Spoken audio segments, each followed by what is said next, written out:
So what's up mga koys, nandito tayo ulit sa Evolve Aesthetics dahil meron tayong ipapagawa. So magpapahika tayo ng ilong. Ayan, dito yan sa Evolve Aesthetics sa Banawe. Pwede nyo i-waste yan. So mura lang yung mga services nila dito. So pwede kayong pumunta dito mga koys. So tara, papakita ko sa inyo mamaya kung ano yung magiging itsura ko ng before and after. Alright, let's go. So dito nga mga kuys ay kukuhanan muna natin yung before ng itsura natin bago tayo ihiko nose lift dito sa Evolve Aesthetics.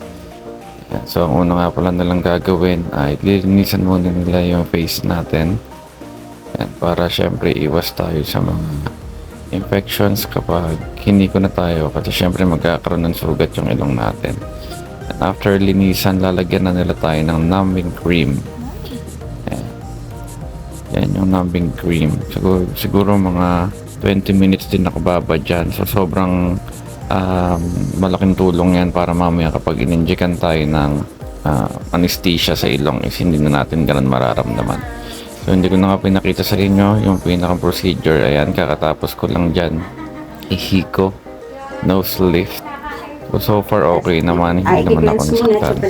Then kahit na naman po iti-take yung gamot, bawal siya mabasa po ha, for at least mga 5 to 7 days. Kung as long as may sugat siya, bawal mo na mabasa. So kung may So pag lilinisin ko siya, betadine muna. betadine po muna, Tapos, ito yung after po. exact. So mabubura niya naman yung kulay ng betadine, kaya mas okay siya. Tapos ito naman po yung antibacterial cream natin.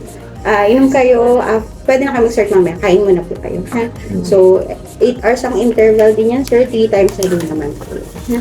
Bawal mo nang kumain ng mga malalansa, chicken, eggs, seafoods, pati 7 to 10 days po. Tapos, extra naman chicken breast. yung mga activities na medyo mag-force yung body natin, bawal po. Sexual activity unang-una. Tapos yung mga gym, pagbubuhat ng mabibigat, bawal po muna. Swimming included, bawal din po muna. Ha? Yan.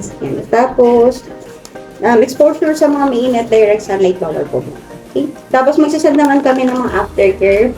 Patasin na lang natin, sir. Ha? Yung mga facial movements, palesen din po, overlapping, pag yung mararamdaman nyo naman yung Pwede bang i-botox? maganda after 2 weeks na. After 2 weeks. Kasi mag-ano din tayo, mag-antibiotics tayo. So, para hindi siya may cause, parang wala din contraindication. Okay. Okay na po. Thank you. Pero syempre yung mga yun, hindi na nagreklamo sa NBI. Dahil panalo naman sila at sumang-ayon sa leaders nila.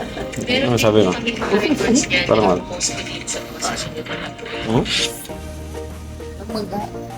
Siyempre. Maraming salamat ulit Evolve Aesthetics sa napaka-solid na service niyo sa akin dito sa Hiko Nose Lift. Sobrang nagustuhan ko. Maraming salamat.